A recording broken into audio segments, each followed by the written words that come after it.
5.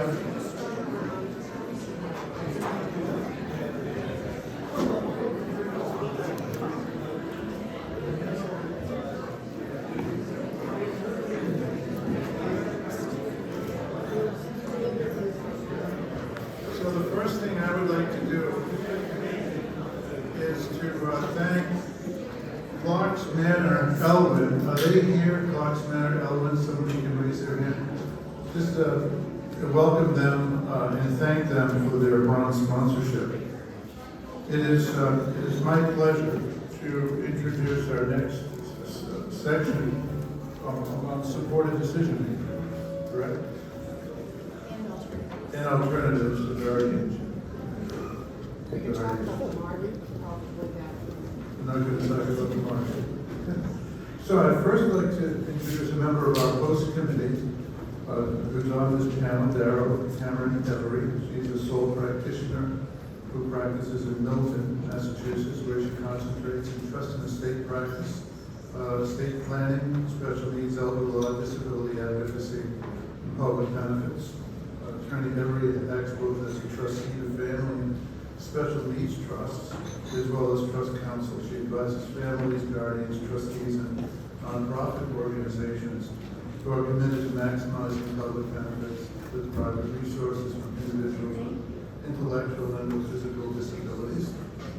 Ms. Every is a graduate of Northeastern University School Board of the University of Massachusetts, and we are alums. That's right, we're undergraduates, yeah. Dr. Jeffrey Long is here. He's a board-certified clinical neuropsychologist, licensed in Massachusetts and North Carolina, with expertise in the diagnosis and treatment of neurocognitive disorders across the lifespan. He completed his PhD in clinical psychology and a master's degree in industrial organizational psychology from the University of Tulsa. He completed a residency and postdoctoral fellowship at the University of Texas Health Sciences Center at San Antonio with an emphasis on neuropsychological evaluations. Dr. Long has completed a certificate program in forensic mental health within the Lawrence Psychiatry Department at UMass Medical School in Worcester. And Dr. Long also served as an expert witness many years ago in a case that he and I worked together just as a spirit of full transparency. Anna Krieger is an attorney who is now the executive director of Massachusetts Advocates for Children, a legal advocacy organization that works to remove barriers to education for children and youth who are discriminated against because of disability, race, immigration status, or language, and is a nationally recognized expert on supportive decision making and has trained, advocated, and written widely on the topic alongside decision makers and supporters. She has spent her legal career working on a range of disability justice organizations, advocating for choice and inclusion for people with disabilities. She's a graduate of Berkeley Law and Haverford College. Finally, Jonathan Gardner is a 20-year-old decision maker, self-advocate, homeschool graduate, and cancer survivor who happens to have autism. Jonathan is a very proud council member of the Massachusetts Developmental Disabilities Council. He's an official ambassador for Operation House Girl to the Art of Massachusetts and an official Flutie Fellow at the Doug Flutie Junior Foundation for Autism.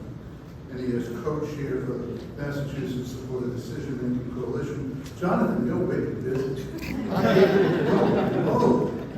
Jonathan likes video games, pro wrestling, and helping others. Since the age of 13, his vision has always been to help others in any way he can, and he has many types of different supporters who have helped him live his best life.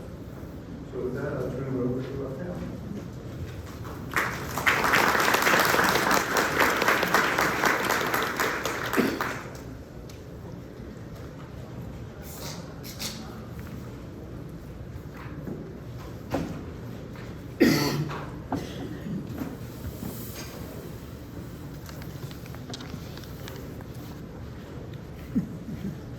Thank you so much, Fred. So I'm going to be teeing off our panel presentation today concerning decision-making alternatives for disabled individuals.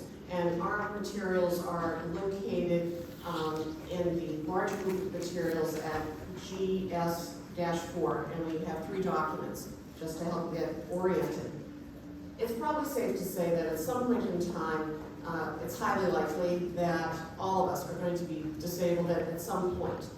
And that may involve a cognitive impairment, a physical impairment, or a combination thereof.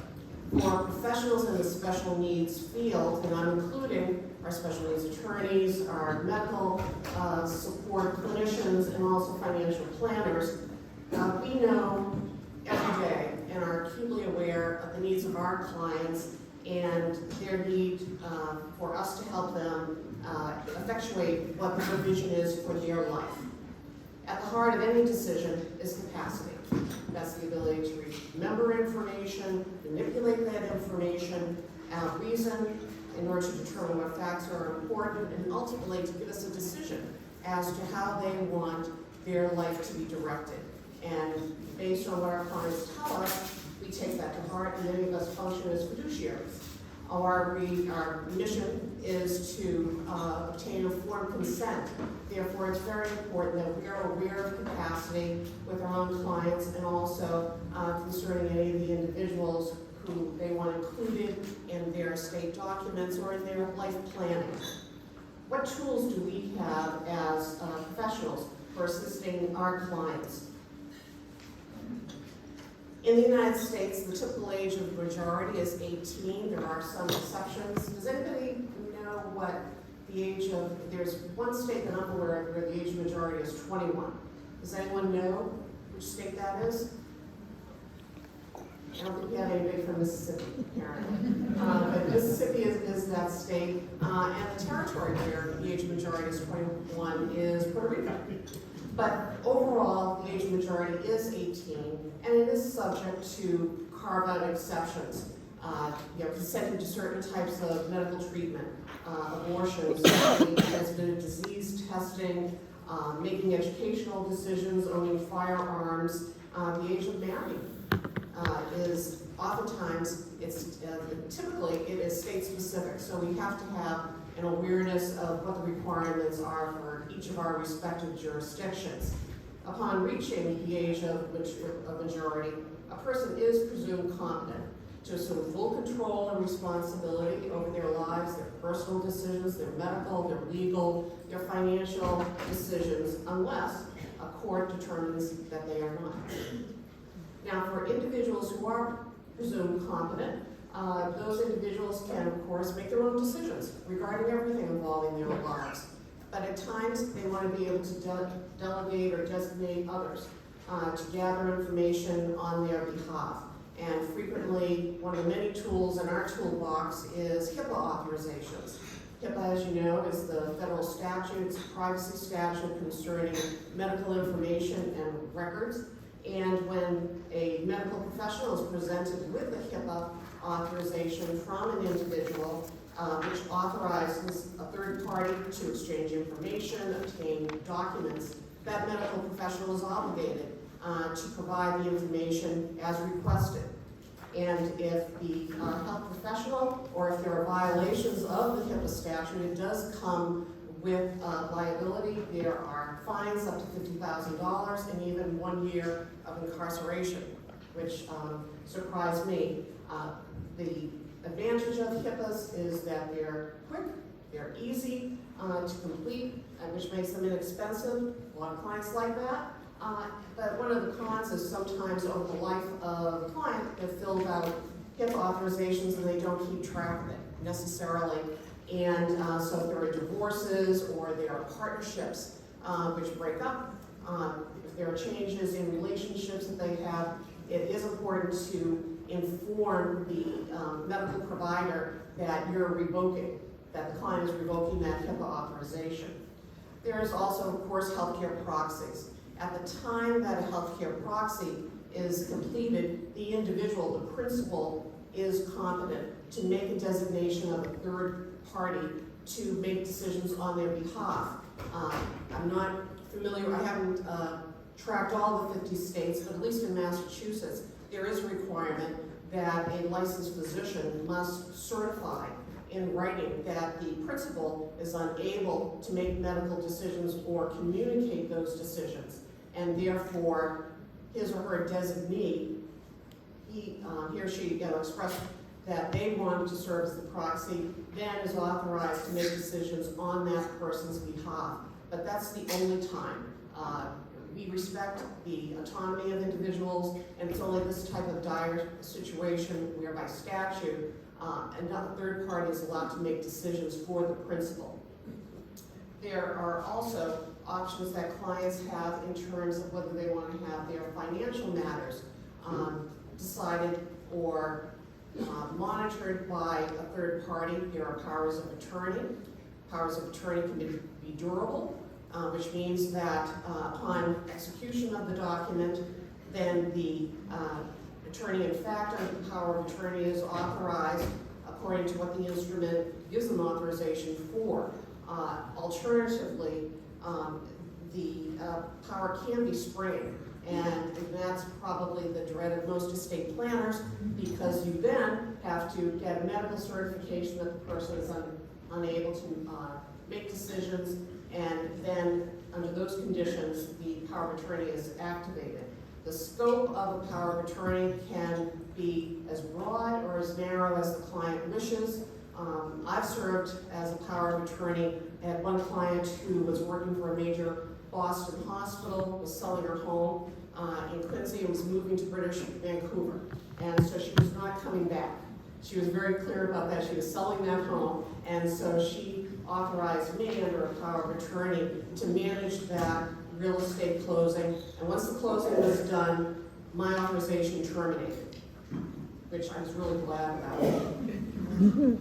And with powers of attorney, they're relatively easy to complete. They're relatively inexpensive. You have to know the specifics of your power of attorney statute in your jurisdiction. In Massachusetts, we don't have to have two witnesses. In some jurisdictions, though, you do have to have witnesses be present when the principal signs the power of attorney. And then there's really the very, very poor man's trust. It's better known as a joint financial accounts, where you can where a principal can designate another party or parties to be co-owners on an account. A lot of parents will be co-owners with their children. Husband and wives, partners, will be co-owners of accounts. Again, it's very traditional.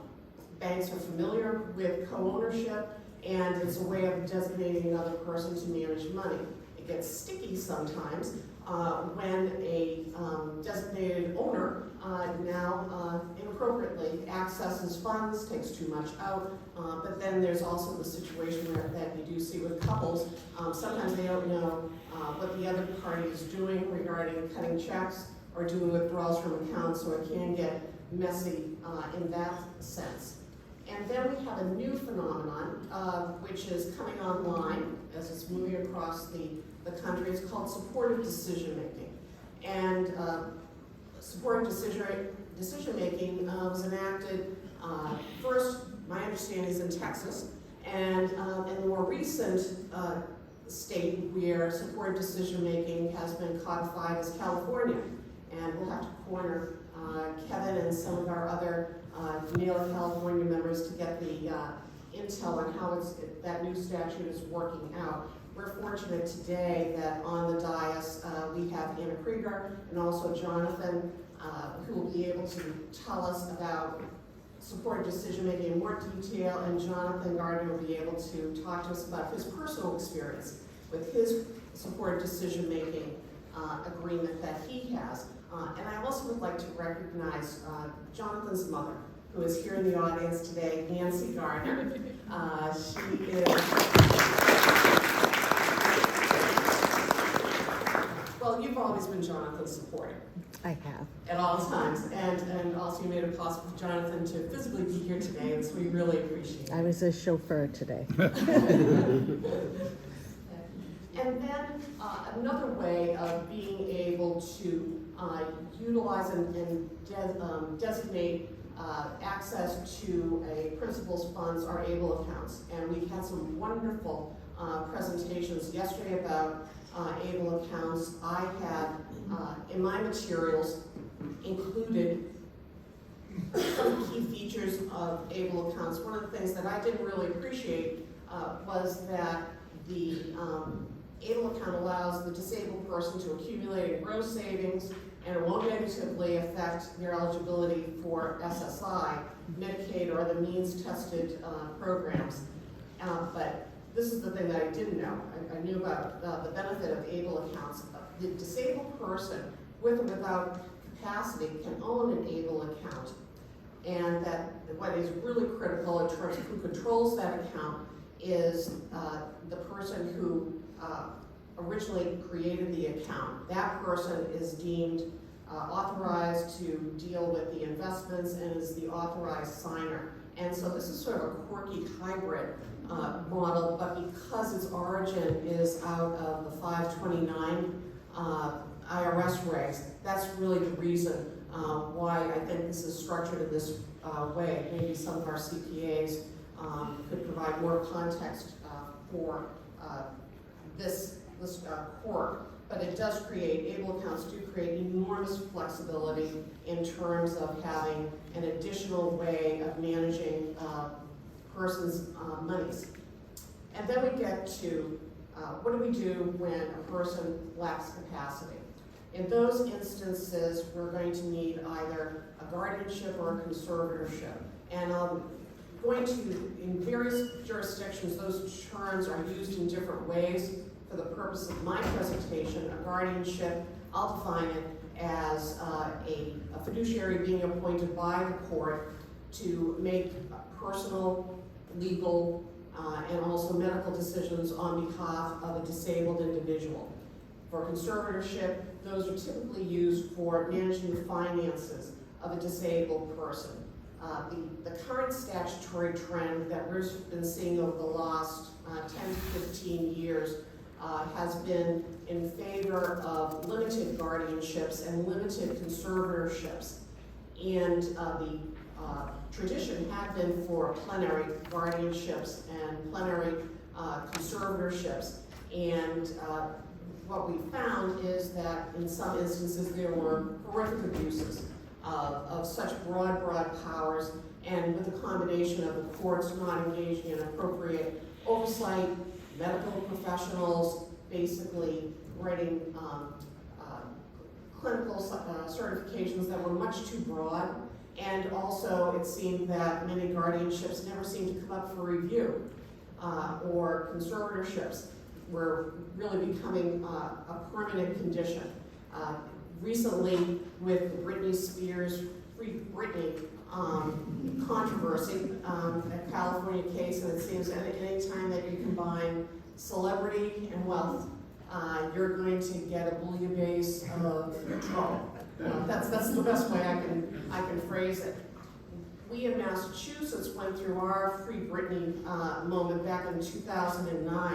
It was the result of a Boston Globe series of articles that came up, and it highlighted the neglect that some guardians and conservators were exhibiting towards the disabled individual, and really the onerous conditions that some individuals were suffering as a result of this neglect, and the probate courts were giving short shrift to this area. And as a result of that controversy, which had been mounting for a while, Massachusetts enacted a new statute in 2009, and the biggest achievement, I would say, of the new guardianship conservatorship statute is that the incapacitated person gets in-hand notice of the petition, has an opportunity to challenge it, has a right to counsel at the expense of the Commonwealth of Massachusetts. There's a need for detailed medical certification describing the disability and how the impairment actually impacts on the ability of the person to make decisions regarding their personal, their legal affairs, or their financial affairs. And guardianships and conservatorships are required to have annual reports where the guardian and the conservator has to report. What was the last time that you contacted the disabled person? What was the nature of the communication? What is going on with this person? Is there a need for this protective arrangement to continue? So that, at least in Massachusetts, it's been my experience as someone who's practiced for over 25 years, the probate courts in this jurisdiction don't give out guardianships and conservatorships like M&S. It's something that is very serious. The judiciary takes these cases very seriously, and insists that anyone petitioning must be able to prove and describe to the court why this is the least restrictive arrangement that's possible for this person. So with that overview, I'm now going to turn over the dais to Dr. Jeffrey Lawn, who's going to talk to us about capacity and also informed consent.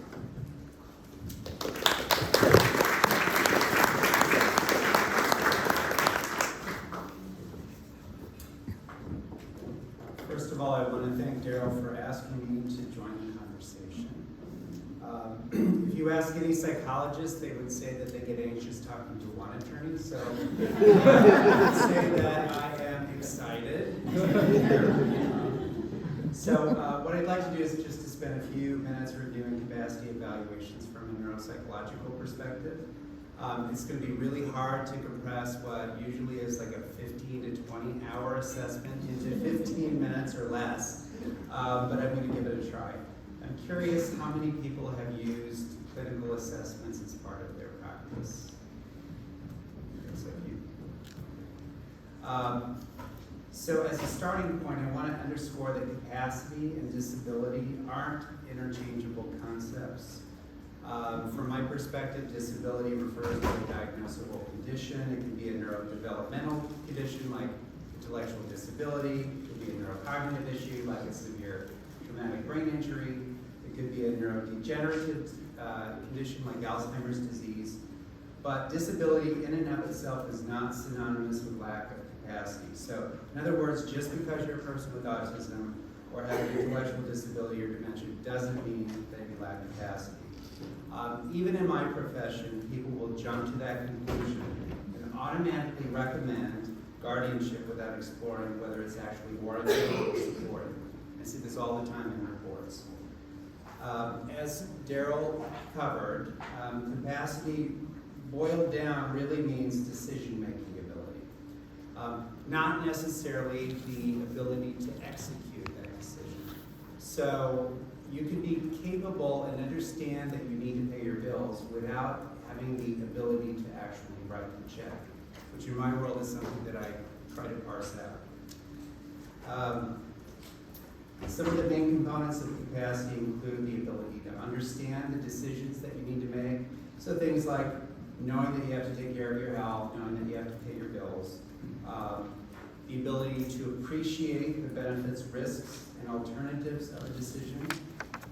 For example, if you have to think about a medical decision or a medical procedure, being able to weigh that information. Part of what I do is to evaluate, try to get an understanding of the reasoning behind the person's decision. So how do they weigh that information?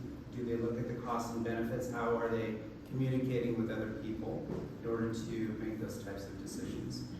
And then finally, the ability to communicate the decision in some way. So I'm assuming most of you are attorneys. As attorneys, I know that you do some sort of assessment of risk and identifying what's in your client's best interest all the time. But there may be times when a formal political assessment might be needed. So you might have a client who seems confused or unable to hold and remember information, or they're not making decisions that are in their best interest. Sometimes it's a family member that's expressing their concern. The purpose of a formal clinical evaluation is to obtain data. When, as a psychologist, was very important at the beginning of doing an evaluation is to get a clear disclosure from the attorney exactly what you're wanting us to look at, so we don't wander outside the yard. The data that we acquire might be historical data, so I usually ask for a lot of past records. I'll look at medical records, clinical records, educational records, And then, as a neuropsychologist, I'll do testing and try to get information to quantify the level of impairment or quantify the person's strengths. And by quantifying, what I mean is that I'm using the information and comparing my results to individuals with the similar characteristics. So I'm going to pull back the curtain just a little bit and just talk about what a clinical evaluation would look like. As Daryl mentioned, things start with informed consent. Just as you protect your client's rights, it's my job to protect their rights as well. So what I try to do at the beginning of the evaluation, before we talk about anything, is to explain in detail why they are being evaluated. So I'll go over things like who requested the evaluation, how the information will be used, and I'm very direct about this with clients, who has access to the information. So I'm very clear that this is not like a regular medical evaluation. The information that they provide will may be distributed to the courts, to family members, to attorneys. I'll talk about the risks and benefits of participation. So the risk is, if you tell me information that leads to guardianship, that may involve some curtailments of your rights. But the flip side is it may actually help you get some benefits, some assistance. And then I always obtain the person's consent to proceed. So I usually document verbatim their summary of what's going on, or what their understanding of what I just explained to them. If a person says, I don't want to participate in this, the evaluation stops. I won't proceed. There are some times, though, that the person's lack of capacity can impact their ability to give informed consent. So at that time, what I'll do is go over the information, simplify it, sometimes pull family members in, document the limitations, but again, if the person says no, it stops. So as a neuropsychologist, I do kind of have a checklist of different areas that I look at and try to assess. And this can change a little bit depending on the situation. So the first thing I often do is to obtain an IQ score. I want to say that IQ scores don't carry very much weight these days. DSM has reduced the emphasis on IQ scores. The American Association of Intellectual and Developmental Disabilities also has taken the emphasis off of IQ scores. But there are some legal situations in which an IQ score is important, like qualifying for SSI benefits. I'll look at things like attention and short-term memory. So basically, this is the ability to temporarily hold information in your head, kind of working like a mental whiteboard. If you don't have the ability to pay attention to what we're talking about, you're not going to be able to participate in the evaluation, and you're probably not going to be able to participate in decision making. I have to look at long-term memory. So research says that if you're able to hold information for 30 minutes, that's a good marker of whether you have retained long-term memory. One thing I often look at is something called prospective memory. So usually memory refers to information from the past, but what I'll try to do is assess their ability to make a memory for the future. So things like, my pill bottle is empty. I need to call the pharmacy tomorrow morning in order to get a refill. That's prospective memory. I'll look at language issues, so whether they're able to receive information, communicate it back, whether the information is organized. Very important, I'll look at comprehension and judgment. So we have some specific tests that ask very specific real-world questions like, why shouldn't you eat expired food? Why should you take your medication exactly as prescribed? And what does it mean if the doctor says you have a 10% chance of surviving a medical procedure? I often assess things like functional academics, so things like math skills, very important for a capacity evaluation. You want to make sure that the person is able to make purchases, that they're able to have an understanding of their assets, that they can track their financial decisions. I'll look at reading skills. So can they do things like follow medication instructions? Can they read through a summary of a medical visit? Can they review documents? Reading skills are very important. And some disorders attack those specific types of skills. I often look at psychiatric issues. So one diagnosis that is central, and we're required by Medicare to evaluate is depression. Severe depression can give a false read of dementia. So if I see somebody with severe depression, they can function in terms of their thinking and their memory at the same level as somebody with severe Alzheimer's. But in this case, it's reversible. So once they get treatment, all of those cognitive issues come back online. Also look at medical issues like infections, cancer, neurologic issues like Parkinson's. I've seen a couple people that came in and they looked like they had dementia and they actually had an undiagnosed UTI. Once they had an antibiotic, it cleared up. Another part of the evaluation is to do a comprehensive assessment of adaptive function. And this is the person's typical or everyday functioning, not how they're presenting to me in my office. So I'll try to get an idea of whether they're able to do things like manage their medical decisions, manage self-care tasks, household tasks, are they able to work, those types of things. Finally, what I'll try to do is to assess their psychosocial supports, so I get an understanding of who's in their world, what are their close family members, their friends, the medical and mental health professionals, community resources and services. This is important for guardianship decisions, but it's also very important for supported decision making as well, because those people might serve as part of the person's decision making team. And then, like you, I always ask, what are their preferences? What do they want to have happen? Or what are their values? Who do they trust? Who do they want to step in as guardian? I don't make that decision, but I do document it if they tell me that. So in the brief time we have left, I'd like to go over 3 case studies. These are very quick, but I think that they represent common situations. These are actual cases I've seen. So I had a geriatric client post-stroke. This was a 75-year-old man who had a left middle cerebral artery stroke. That's right in this area, and it affects speech, and it affects your motor functioning on the other side of your body. The family had hired several private caregivers. He found one he was comfortable with, but there was a concern of financial exploitation. This was a woman who didn't have a lot of money, so he had given her some gas money, he had paid rent for 1 month, was allowing her to use his car. The family members were, of course, concerned and were pushing for guardianship. When I interviewed him, this man had some difficulty with articulation and word finding, but when we sifted through what he actually said, it really made sense. He was able to explain his financial situation. He was able to tell me how he would draw limits in terms of any requests that she made.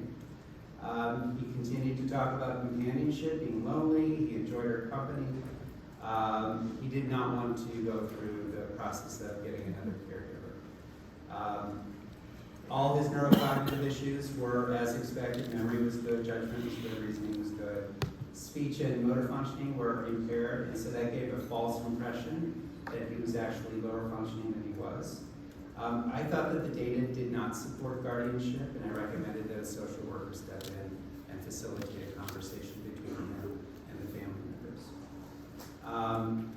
A second one I saw, very sad story. This is a middle-aged man in crisis. He was 46. He's a guy who had undiagnosed autism spectrum disorder. His father, who was described as a lovely guy, had been his lifelong primary caregiver and died suddenly of pancreatic cancer, leaving no health care plan, no housing arrangement, no financial plan in place. There was one sibling who lived out of state who initiated a request for the evaluation for guardianship.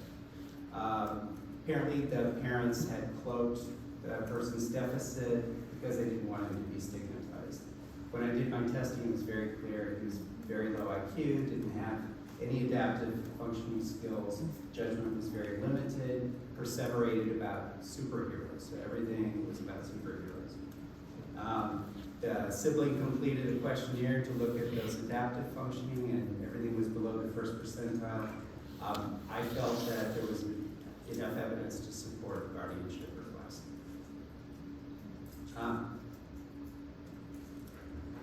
And the final one, in the 40 seconds I have left, was a young woman who is transitioning into adulthood. She's an 18-year-old with a history of intellectual disability. Her parents were pursuing guardianship at the recommendation of the school. She was enrolled in vocational training, and she intended to stay enrolled until age 21 to work on this, building those functional skills. In this case, I had ample documentation. She had been tested like crazy. I had IEPs, I had speech and language evaluations. I had all the psychological, all the academic evaluations. So my job really was to compile the information and to tell her story. I did a little bit of testing. She tested in the low 70s, did have some limitations. As I mentioned, her parents were extremely involved, as were two older siblings. She had a very strong community support. She was involved in Special Olympics, had a psychotherapist, had school programs. The parents, I think it resolved with a limited guardianship, but actually she probably would have qualified for a supported decision making. And with an assumption that we would do a reevaluation after her brain fully matured. As the proud parent of an 18-year-old going to college, I can attest that legal maturity is not the same as neurological maturity. So it's always good to kind of wait and do a reevaluation in mid-20s where things kind of gel. So I hope this information was helpful and gives you a little peek behind the clinical curtain. And I want to thank you.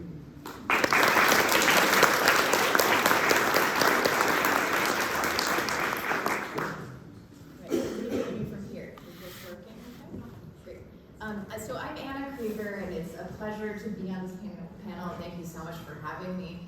And as was shared in my introduction, my friend, I work for Massachusetts Advocates for Children, and so it's a real privilege to talk about this topic because it really affects people across the life spectrum.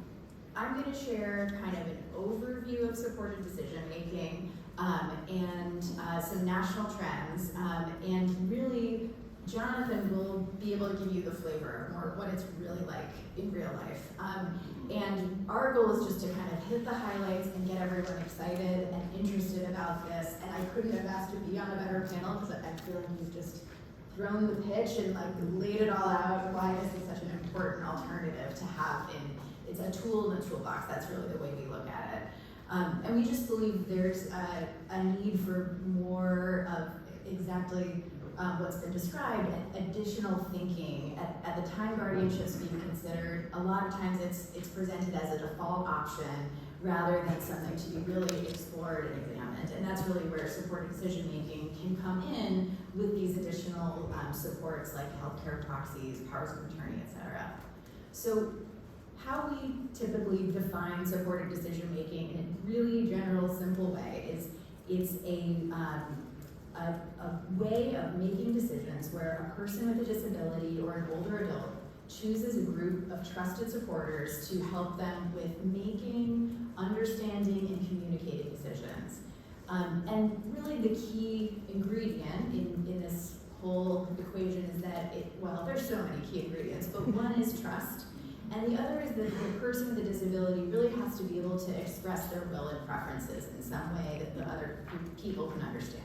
And you articulated so well in terms of the kind of medical piece, and I think one of the tools that has been shared is this practical tool from the American Bar Association that really talks through for a lawyer how to think about, but it's really useful for any kind of practitioner in the room, I think, to think about how to make some of those kind of assessments. And then it's about finding that group of the trusted supporters. It can be done informally, where the person just kind of naturally has this group of people. And courts have recognized even really informal arrangements of supported decision-making as a reason someone might not need a guardianship. It can also be done more formally, where the person writes up in a written agreement their supported decision-making arrangement. And it is not something necessarily fancy, really, the goal should be just for a written reflection of what the arrangement is in a way that the person with the disability, who we call the decision maker, really understands. So It also, generally, we think agreements should be flexible so that they can be changed to reflect the person's arrangement. So lots of examples of that are available.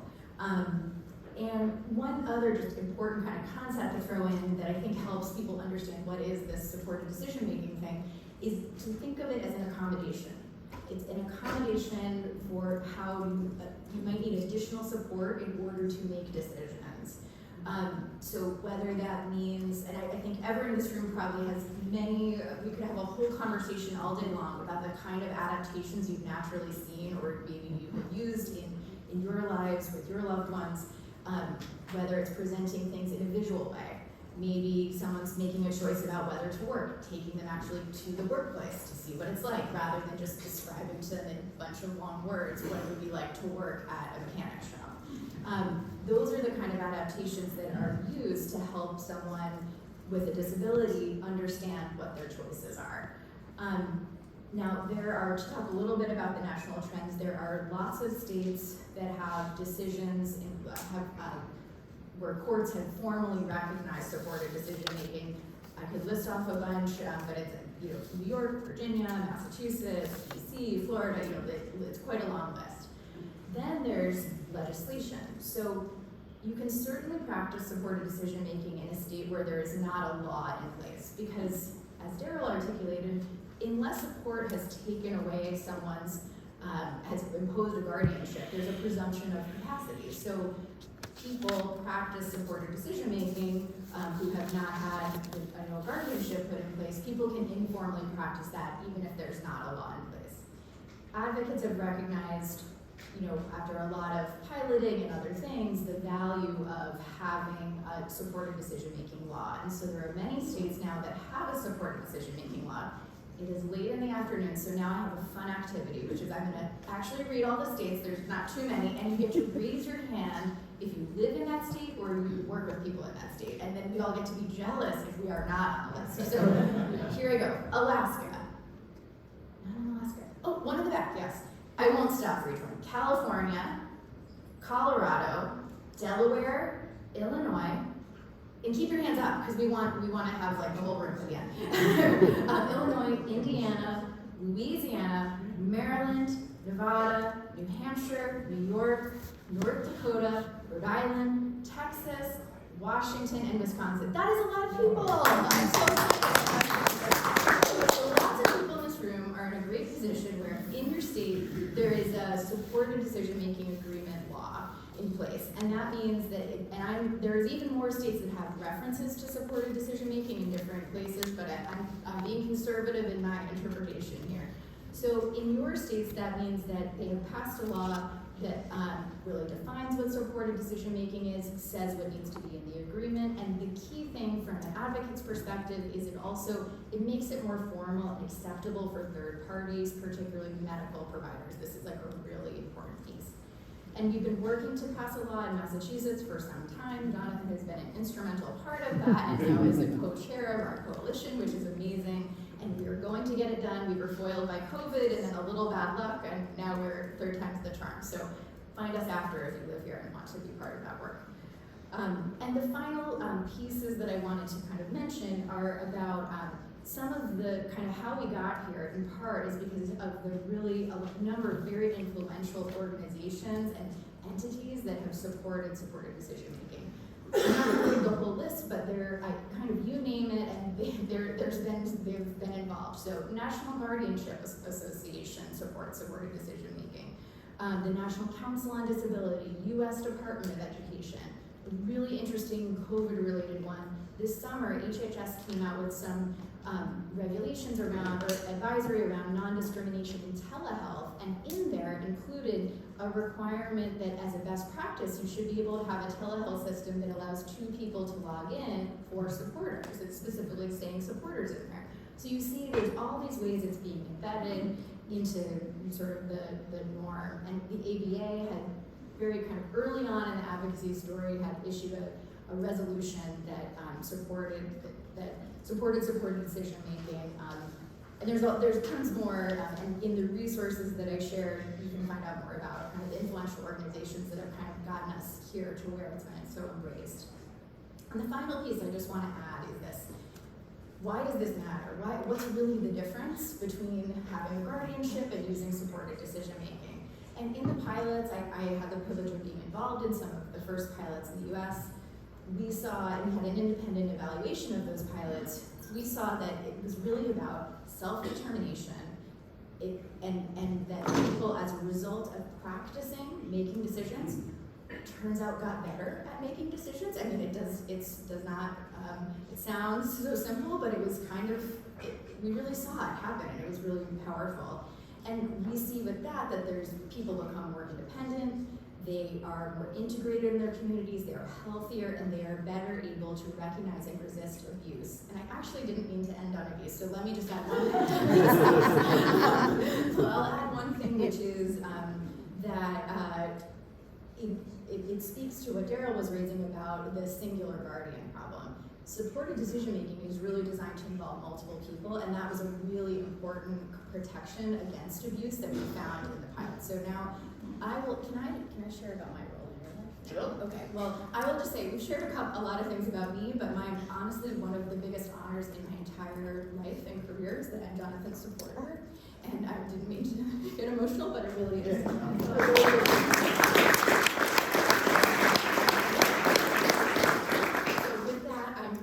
To present Jonathan and Gardner. Hello, mic working, testing 1, 2, 3, testing 1, 2, 3. Okay, now it's working. So, as Fred has kindly pointed out in the beginning of all of this, and many of you remember all of this, yes, I am indeed a 20-year-old cancer survivor. Also, the autism is also there. But let's get to it. I also have many different types of supporters and support that helps me live my best life. A lot of people like me have a guardian. I don't. Instead, I use something called supported decision making. Supported decision making is an alternative to guardianship where the person, me, picks a group of people that they, aka me, trust to help them make decisions. Like Anna. Like, honestly, I'm just gonna go on a quick little thing. I have some trust issues. A lot of trust issues throughout my life that I cannot even get into for this due to the time limit I have. You know? She's laughing because she knows. But, so when I pick someone, say for example like Anna, it's a sign of trust and a sign of I would trust you with my life, basically. So, thank you for that. Thank you. So, back to where I was. I'm the decision maker in my life. Let me explain how I got here. When I was 16 and in school, my mother and I were told that I needed full guardianship. This didn't feel right for us. My mom had learned about supported decision making, and we decided to try it in my life. To me, supported decision making is another tool and choice that I have in my toolbox of tools. Supported decision making was a great alternative for me. I started by choosing my supporters. I decided on different people who had helped me with different parts of my life. My first supported decision making plan only included my mom, my father, my brother, and my mentor and therapist. But as I have grown older, my plan has evolved, and I've added many other supporters to my team in different areas of my life. Because supported decision making lets me keep my plans. I can change my own plans as needs and life changes over time.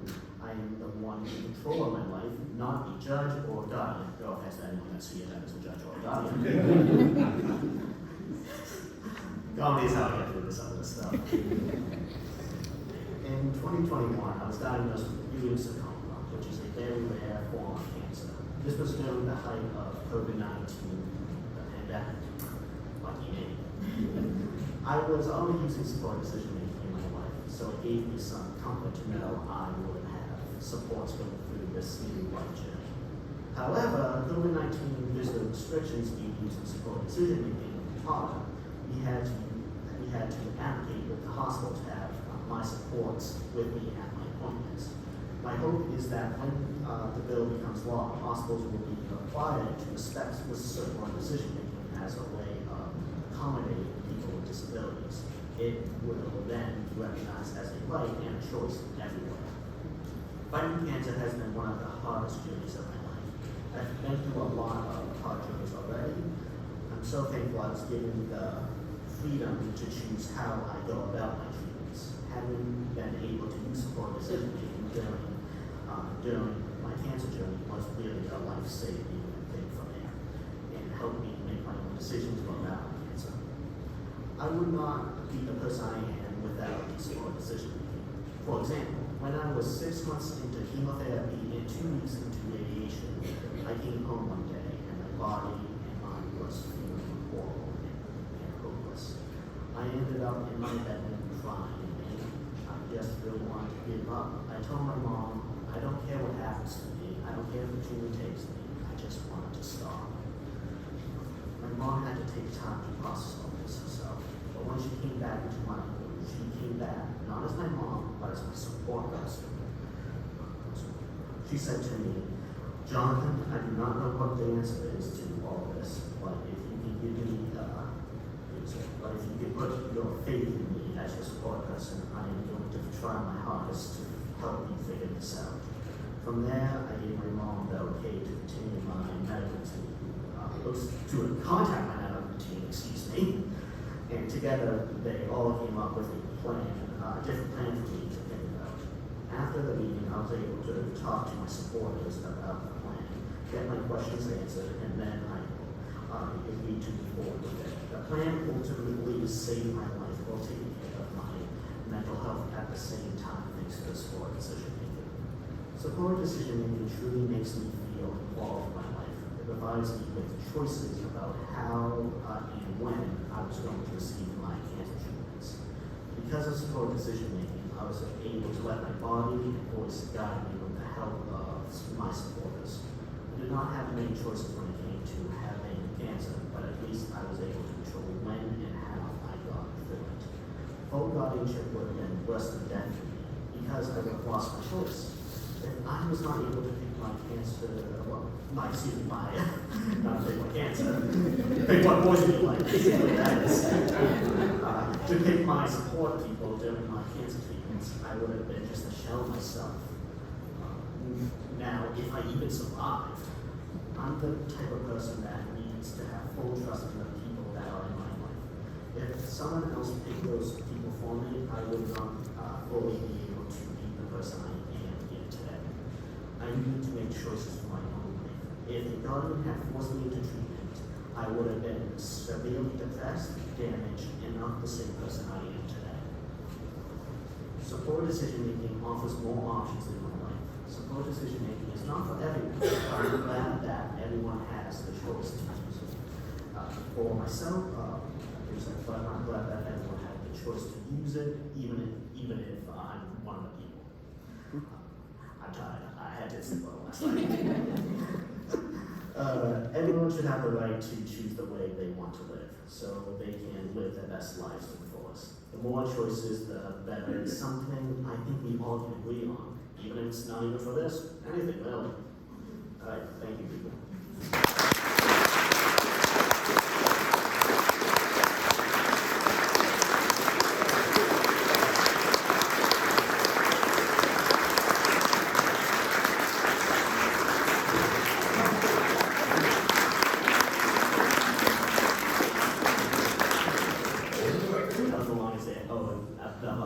That was the longest time that ever happened with me.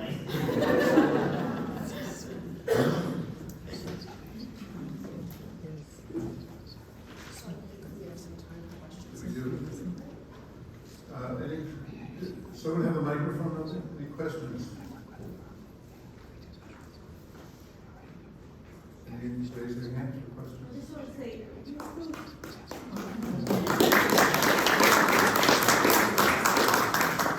Well, there, I guess. Oh, Yes, sir. Could you comment briefly about how you would generally pair support decision-making with the use of powers of attorney? Like, when would you use both, when would you use one or just the other? Sure, yeah, I think is that justice? typically when I've suggested to someone to use a power of attorney, it's when they have more assets that would be impacted, and it's so personal, but I think it also depends on what kind of support the person needs.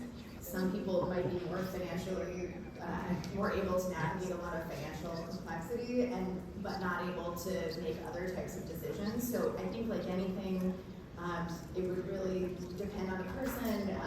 But sometimes it's just, it also has to do with the level of comfort people have with just supported decision making. You know, it's really important that everyone, the supporters, the decision maker, all feel like it's really going to work. And sometimes people just would like to have a power of attorney in place, and I think that's fine. You know, I think it's a matter of like whatever combination of things is going to work. I hope that answered your question. I've done some guardianships in the past, and where I live, before it does do come out like evidence. And now that the decision-making has come to in Washington and has been codified as an option, I'm really thrilled and trying to spread the word. The question, you can do supported decision-making for somebody who would easily get a guardianship, right? I mean, so we're both places, and it's really up to the parents. They often want the guardianship. I want to have control, but we all want to have control over our 18-year-olds. Give her this other option. Is there any downside or risk for me as an attorney to doing the supported decision-making route, which is really doing the power of attorney and sharing out the supported decision-making agreement? Is there a downside for me, a risk, for somebody that easily could have, the doctor could have said, yeah, this could be a guardianship?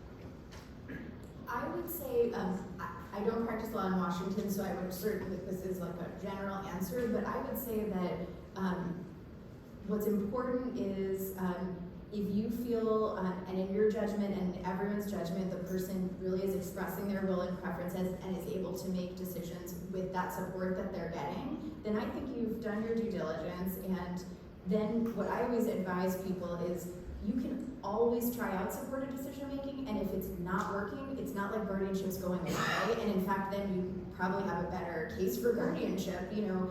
But I do think what I've seen in practice is that people who try supported decision making, if it's going to work for them, then it tends to get easier and easier the longer it goes on, like that people grow and improve, and so that's what happens. But I would really advise talking to folks in your state, because there could be, you know, particular professional responsibility things that I'm not aware of for Washington. That's been my thing. Let's give it a go. Let's give Yeah. supported decision-making a go. Still, this other option. Yeah, absolutely. Yeah, I'm from Illinois, so what does it look like when a legal contract or maybe a legal medical form has to be signed? Do multiple people sign it? Again, not being from Illinois, but what I would say, and I don't need to just answer every question, so I hope Carol, you might particularly have an answer to this one.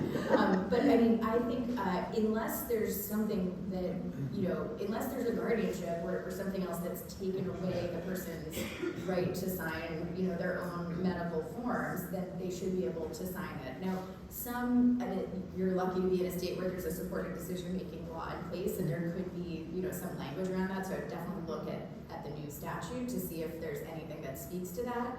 But I really think you would be, you know, in practice, you should be, like Jonathan would be signing his own paperwork. He's getting support to understand what he's signing, and then the doctor would be talking to him to say, this is what you really want, and just kind of confirming, and then he would get the support to confirm it. But you probably signed many medical papers, right? Yeah, I've signed a couple to my knowledge, I believe, like, You signed them all, honey. yeah, I signed them all, as my mom said. I barely do some of this stuff, honestly. There's something called chemo thing, mess with you. But yeah, though, for how my medical stuff goes, this is how it sometimes goes. Sometimes I have my mom, basically all the time with my mom, but she kind of works if they're talking like a higher language. Say, for example, this misdemeanor or something specific about lawyer talk or anything like that, basically, if you want like an example of that. My mom would act as a translator, for example, to basically so it would make sense to me, and then I would okay it, or say, nah, what about we try this instead? Or like, hey, what if this works, and yada, yada, yada, basically like that. I think that answered your question? Yeah, thank you very much. You're welcome. Yes, sir. I think for many families, the challenge, the reason why they go for guardianship is the fear of exploitation. And so are there recommendations for things to help families build things into place to maybe slow folks down, like a credit freeze? so that the individual doesn't open up, if there's a guardianship, the person doesn't have the capacity to open up credit application.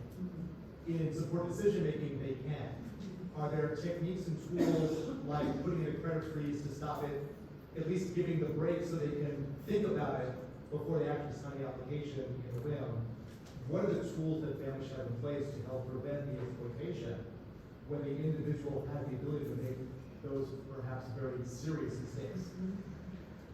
I can come up with some answers, but Daryl, do you want to also answer this question? Because I'm sure you have some good. Well, in terms of, it depends on your jurisdiction. In Massachusetts, it's a legal right to be able to open up, lines of credit, but it also borders on the financial. So that might trigger a conservatorship. But I think that I have a case right now where the elder is actually chasing financial exploiters for the interaction, trying to get rich quick. He has a compulsion. And so we are going forward with a limited conservatorship in that instance. And the family is worn down by actually paying the debts of the elder in that instance. So we've got genuine issues and proof that this is a problem. So I think that's something where if the youngster is fascinated by the market or by going into that area, you might need to look at what your statute provides in terms of protective arrangements. It might be something that you can include in the guardianship limitations.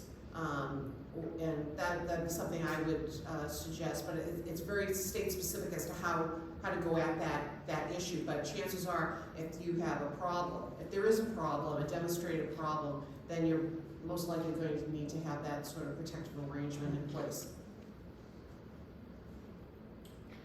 Any other questions? Yes. Go ahead. How are we going to reverse these guardianships if people want to go the other way? Well, in Massachusetts, our office has handled what we call resumption of rights petitions, so that we bring on people like Dr. Long and others who can complete the clinical team report. I call it kind of a reverse clinical team report in the sense that the individual is now able to make decisions with supports. Normally, because we don't have a supported decision-making statute in Massachusetts, we go in and offer to the judge that we will have a power of attorney, healthcare proxy, HIPAA release. We have a limited form of a power of attorney called an appointment advocate, which is really tailored to dealing with DDS schools, other sort of social service side of things that is very understandable. Jonathan, I love your analogy of having your mother be your translator. It's basically true. That is brilliant. That is a brilliant description of how a person can be supportive. A lot of times we just speak different languages. Yeah. Even though it's English, it's a different level of communicating and being able to develop a communication style where you're able to, kind of get the necessary facts and present it in a way that your mom knows how to present it so that you can actually be very much part of that decision. Yeah, honestly, it is a huge help, even though sometimes she doesn't understand it.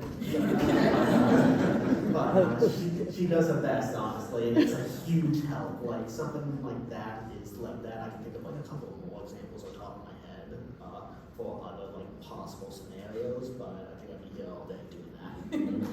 So Jonathan, correct me if I got this wrong. My understanding, especially with the decisions involving the cancer treatment that you underwent, your mother, I believe, also presented her translation to the physician to confirm whether you got the translation right. Yes, that's 100%. We all three worked as a team because I had no idea what he was saying either.